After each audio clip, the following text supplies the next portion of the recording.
In a setback for Karnataka Chief Minister Siddaramaiah, the High Court upheld Governor Thawar Chand Gehlot's sanction to investigate allegations of illegalities in the Mysore Urban Development Authority site allotment case.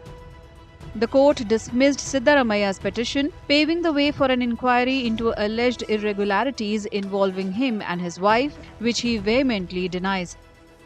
Despite opposition calls for his resignation, Siddaramaiah has refused to step down. On Wednesday, a special court ordered a Lokayukta police probe against the Karnataka Chief Minister in the case, setting the stage for filing of an FIR against him. ನಾವು investigation ಎದುರಿಸಲಿಕ್ಕೆ ತಯಾರಾಗಿದ್ದೀವಿ.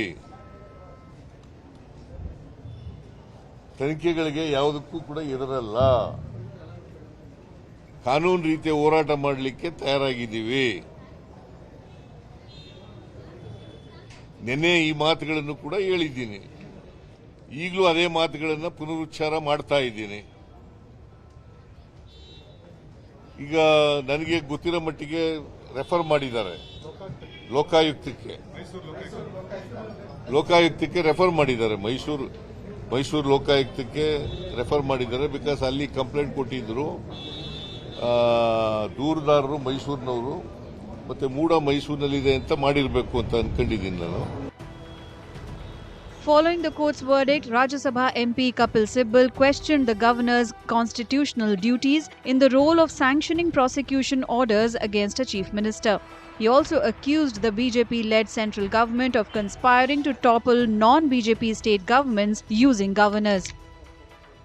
Constitution में तो कहीं नहीं लिखा ना कि governor sanction दे सकता है. ये तो कॉन्स्टिट्यूशन में नहीं लिखा. प्रोसिक्यूशन का कब दे सकता है, कैसे दे सकता है, तो ये मामला अदालतों ने तय किया है. सुप्रीम कोर्ट ने ये कहा है कि अगर चीफ मिनिस्टर के ऊपर कोई आरोप होगा तो उसकी सैंक्शनिंग अथॉरिटी केवल गवर्नर हो सकती है, क्योंकि कैबिनेट तो अनुमति नहीं दे सकती, क्योंकि कैबिनेट तो चीफ मिनिस्टर के अधीन है.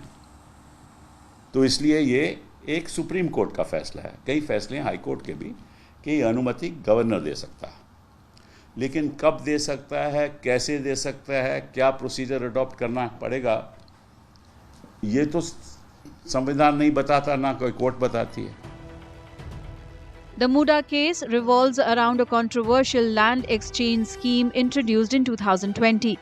The case pertains to the alleged allotment of compensatory sites to Siddaramaiah's wife B.M. Parvati in an upmarket area in Mysuru, which had a higher property value as compared to the location of her land, which had been acquired by the Muda.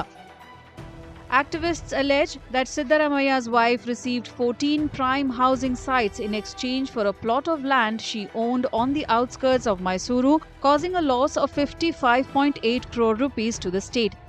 According to accusations, the land was acquired under questionable circumstances in 2004. High Court has clearly mentioned that corruption has taken place and unseen forces has worked behind the screen to benefit Siddaramaiah's family, and Siddaramaiah cannot claim innocence in this particular case. So High Court has clearly has made these observations. So I hope after going through the judgment, because yesterday what Siddaramaiah has told in the press briefing that he has not gone through the judgment. So I am sure he might have gone through the judgment last night, and I am confident he will be forced to resign in a day or two. The governor's sanction to investigate was granted under Section 17A of the Prevention of Corruption Act, citing extraordinary circumstances. The decision raised concerns about the fairness of investigation and called for a neutral, objective and non-partisan probe.